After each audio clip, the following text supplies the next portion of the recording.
Hello दोस्तों आलोक मेहता ने हाल ही में एक स्टोरी शेयर की है। इस कहानी में वो खुद की एक दुखद इंसिडेंट को इंटरनेट पर शेयर कर रहा है, जिसने लोगों को गहरी सोच पर विचार करने के लिए मजबूर किया।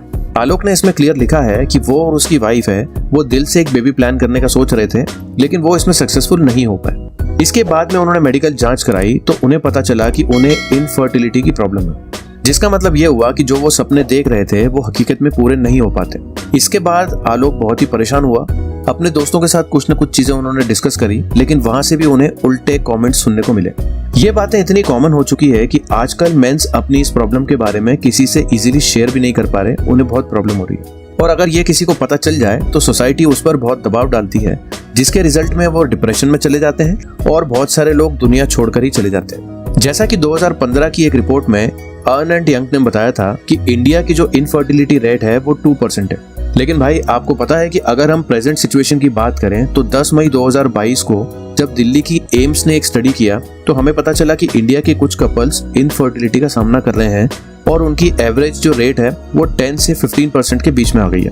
कई रिसर्च के अनुसार इनफर्टिलिटी की रेट अगर इसी रेट से बढ़ती गई तो जल्दी हमारा देश इनफर्टिलिटी का दर्जा प्राप्त कर सकता है। लेकिन क्वेश्चन ये उठता है कि इनफर्टिलिटी क्या होती है और इसका रीजन क्या है। ये ऐसे लोगों के लिए है जो बाहर से हेल्दी दिखने वाले मर्द होते हैं, लेकिन अचानक अपनी मर्दानगी में कमी महसूस करते हैं, और ये पॉसिबिलिटी है कि आप या आपके किसी दोस्त को भी ये प्रॉब्लम हो। आलोक ने भी हो सकता है कि कुछ गलतियां करी हो, क्योंकि प्राचीन टाइम में जो भारत के लोग थे उन्हें योद्धाओं के रूप में देखा जाता था, लेकिन अब उनकी प्रजनन क्षमता दिन ब दिन कम होती जा रही है। चलिए समझते हैं कि इसका रीजन क्या है। वैसे ऑल अबाउट टुमारो में आपका वेलकम है। तो दोस्तों पहले हमें ये समझना होगा कि इनफर्टिलिटी होती क्या है, इसका कारण क्या क्या हो सकता है। इजी लैंग्वेज में बात करें तो जब कोई कपल फिजिकल इंटीमेसी के बाद भी बच्चा पैदा करने में सक्सेसफुल नहीं रहता तो उसे इनफर्टिलिटी कहा जाता है। इस प्रॉब्लम का सामना मेल और फीमेल दोनों कर सकते हैं, लेकिन कुछ सालों पहले तक साइंस में यही मानते थे कि मेल इनफर्टिलिटी जैसी कोई चीज है ही नहीं। मतलब कि दुनिया भर के 90% मेल्स ये कभी डाइजेस्ट ही नहीं कर सकते थे कि कभी वो अपनी मर्दानगी खो सकते हैं। इसलिए कि पहले के टाइम में क्या होता था कि पूरा का पूरा ब्लेम फीमेल पर ही लगा दिया जाता था। एक एग्जांपल समझते हैं। अमेरिका के father of nation George Washington ने जब बच्चा नहीं पैदा कर पा रहे थे तब वो अपनी वाइफ मार्था पर ही इसके लिए ब्लेम करते थे। अब इसमें शॉकिंग वाली बात यह है कि मार्था के अपने पहले पति से ऑलरेडी 4 बच्चे थे, क्योंकि भाई मेल इनफर्टिलिटी जैसी तो कोई चीज उस टाइम पर थी ही नहीं। इसीलिए कोई भी तो ये पॉसिबिलिटी समझ ही नहीं सकता था कि जॉर्ज वॉशिंगटन में कुछ इशू था। इसीलिए वो पूरा का पूरा ब्लेम जो था वो मार्था पर दे दिया गया और बेचारी उस दुख में बिना माँ बने ही चल बसी। लेकिन आजकल के मॉडर्न साइंस ने ये सिद्ध किया है कि जब भी किसी मेल के सीमन की एवरेज काउंट 40 मिलियन से 300 मिलियन पर मिलीमीटर होती है तो उसे फर्टाइल मेल कहा जाता है। लेकिन अगर सीमन की गिनती 10 मिलियन से कम होती है तो उसे इनफर्टाइल मेल कहा जाता है। इसका मतलब कि ऐसे मेल कभी भी फादर नहीं बन पाते और उन्हें सोसाइटी में उनकी मर्दानगी खो देने की आशंका होती है। अब ये प्रॉब्लम इंडिया में बहुत ही बड़े स्केल पर देखी जाती है। जैसा कि जनवरी 2019 में टाइम्स ऑफ इंडिया के एक आर्टिकल पब्लिश किया गया, जिसमें उन्होंने क्लियर बताया कि 36 साल की शिप्रा सिंह को उनके ससुराल वाले उनकी इनकेपेबिलिटी के चलते बहुत परेशान कर रहे थे। इसका रीजन था कि वो मां नहीं बन पा रही थी और वो बहुत टाइम से ट्राई कर रहे थे। हालांकि एक दिन शिप्रा के डॉक्टर ने उसके हस्बैंड की फर्टिलिटी टेस्ट करवाने का सजेशन दिया। अब टेस्ट होने के बाद ये पता चला कि एक्चुअल में उसके पति में प्रॉब्लम थी, उसकी मर्दानगी में इशू था, शिप्रा में नहीं। अब क्या हुआ, as a result World Health Organization ने इस प्रकार के मामले को देखते हुए अपनी एक रिपोर्ट जारी करी, जिसमें इंडिया के इनफर्टिलिटी से जुड़े कुछ केसेस को इंस्पेक्शन किया, जिन्होंने बताया कि इस टाइप के मामलों में लगभग 50% मेल इनफर्टाइल होते हैं और ये जो संख्या है वो तेजी से बढ़ रही है, क्योंकि इंडियन मेल धीरे धीरे अपनी मर्दानगी खोते जा रहे हैं। लेकिन अब सवाल ये है कि इस टाइप के स्ट्रॉन्ग, पावरफुल और प्राचीन काल में जिन्हें योद्धा कहते थे वो इस प्रॉब्लम से क्यों जूझ रहे हैं। इसके पीछे का कारण समझते हुए कुछ रिसर्चर्स ने ये प्रिंसिपल प्रेजेंट किया है कि मर्दों की फर्टिलिटी कम हो सकती है जब उनके अंदर स्पर्म प्रोड्यूस करने की कैपेसिटी कम हो जाती है या उनके अंदर टेस्टोस्टेरोन का लेवल कम हो जाता है। ऐसे में वो अपनी मर्दानगी धीरे धीरे खोने लगते हैं। इसी क्वेश्चन के कॉन्टेक्स्ट में कुछ समझदारों ने यह भी सुझाव दे दिया कि मेल की बढ़ती उम्र के साथ उनकी इनफर्टिलिटी की दरें भी बढ़ती जा रही है, जबकि फीमेल की फर्टिलिटी रेट आमतौर पर 32 ईयर्स के बाद कम होने लगती है। इसके बावजूद भी आपको अगर पता हो कि मेल की फर्टिलिटी रेट 50 साल तक बरकरार रहती है, 50 की उम्र के बाद ही मेल की फर्टिलिटी घटना शुरू होती है। वैज्ञानिक के रिसर्च के आधार पर हम ये साफ रूप से कह सकते हैं कि भरी जवानी में जो मर्द अपनी मर्दानगी खो रहे हैं उसके पीछे एज बिल्कुल भी एक फैक्टर नहीं है। इसके बाद अब ये सवाल उठता है कि आखिरकार ऐसा हो क्यों रहा है। दोस्तों इसके पीछे कई वैज्ञानिक कारण हो सकते हैं, जिसमें पहला रीजन है मैरिज। इस कॉन्टेक्स्ट में 2019 में हैदराबाद के CCMB में 973 ऐसे मेल्स पर इंस्पेक्शन किया जो इनफर्टिलिटी के साथ जूझ रहे थे, लेकिन उनको जांच करने पर पता चला कि उनके स्पर्म काउंट में कोई भी प्रॉब्लम नहीं है, ना ही उनको कोई इनफर्टिलिटी की प्रॉब्लम है।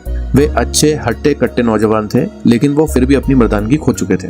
इसलिए बड़ी मात्रा में रिसर्च करने के बाद पाया गया है कि व्यक्तियों में लगभग 30% ऐसे लोग हैं जो केवल इस कारण से इनफर्टाइल थे क्योंकि उनके माता पिता ने सेम गोत्र में शादी की थी या उनके माता पिता कभी किसी टाइम पे रिलेटिव हुआ करते थे।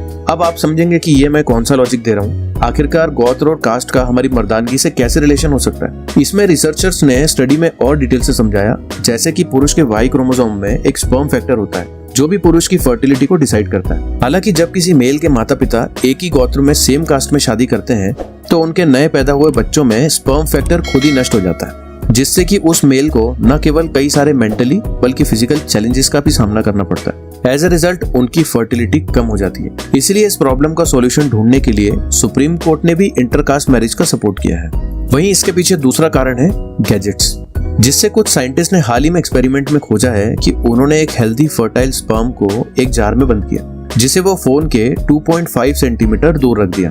अब आप सोचेंगे कि 2.5 सेंटीमीटर दूर क्यों रख रहे हैं, क्योंकि एक्चुअल में जो हमारे स्पर्म होते हैं अगर हम पॉकेट में मोबाइल रखते हैं तो वो 2.5 सेंटीमीटर ही दूर रहते हैं। इसके बाद रिसर्चर्स ने स्पर्म को 1 घंटे बाद दोबारा एनालाइज करा। उन्होंने ये देखा कि 1 घंटे फोन के पास रखने के बाद स्पर्म की क्वालिटी बेहद ही खराब हो जाती है। इसका रीजन यह है कि स्पर्म को स्वस्थ रहने के लिए हमारी बॉडी के टेम्परेचर से 2-3 डिग्री कम पर रखा जाना चाहिए, जो आमतौर पर हमारे टेस्टिकल कर लेते हैं। जब हम अपने मोबाइल फोन को पॉकेट में रखते हैं या लैपटॉप को अपनी गोद में रखकर यूज करते हैं तो इसका टेम्परेचर लगभग 3 डिग्री बढ़ जाता है। इससे क्या होता है कि इससे स्पर्म का प्रोडक्शन रुक जाता है। इसके साथ ही जो ऑलरेडी स्पर्म बन चुके थे वो भी डैमेज हो जाते हैं, जो एक मेल की फर्टिलिटी को बहुत इफेक्ट करते हैं। मोबाइल से निकलने वाली रेडिएशन स्पर्म की मोर्टिलिटी को भी बहुत हानि पहुंचाते हैं। कुछ साल पहले कुछ रिसर्चर्स ने एक रिसर्च की जिसमें 2 ग्रुप में लोगों को डिवाइड किया गया, ग्रुप ए और ग्रुप बी। ग्रुप ए में वो लोग थे जो सिगरेट जैसी चीजें यूज नहीं करते थे और ग्रुप बी में वो लोग थे जो बहुत ज्यादा मात्रा में सिगरेट पीते थे। इसके बाद उन रिसर्चर्स ने उन दोनों ग्रुप के लोगों के सीमेन को एनालाइज किया और डीपली चेक किया। इससे ये पता चला कि ग्रुप ए के लोगों के जो सीमेंस थे वो पूरी तरीके से हेल्दी थे, जबकि ग्रुप बी के लोगों के जो सीमेन थे उसमें डीएनए फ्रेगमेंटेशन इंडेक्स की मात्रा बहुत ज्यादा मिली। इसका मतलब था कि उनके सीमेन डीएनए पूरी तरीके से बिगड़ चुका है, जिसके कारण उन्हें इनफर्टिलिटी का सामना करना पड़ा।